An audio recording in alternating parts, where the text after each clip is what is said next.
আমরা সরকারকে ওই 44% ভিক্ষা দিলাম, কিন্তু আমাদের যে ভাইদের প্রাণ গিয়েছে সেটা আমাদেরকে ফেরত দিতে হবে। এতদিন তো হচ্ছে 56% কোটা ছিল আর বাকি 44% আমাদের জন্য ছিল। আমাদেরকে তো এখন হচ্ছে বাকি 93% দেওয়া হয়েছে।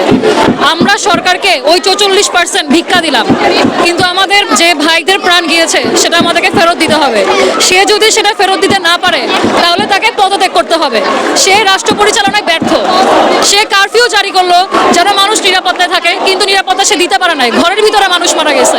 আমরা তাকে প্রতিটা কোটা সবকিছু আমরা ভিক্ষা দিলাম, কিন্তু আমাদের ভাইদের জীবন ফেরত দিতে হবে। সরকার এখন বলছে যে সকালের বিচার করবে, বিচার বিভাগে তদন্ত করবে, আসলে সেটা নিয়ে আপনার কোনো আশ্বস্ত হতে পারছেন? আপনারা সাগররুনির হত্যাটাই দেখেন, এখনো কি কোনো বিচার পাওয়া গেছে? যায় নাই।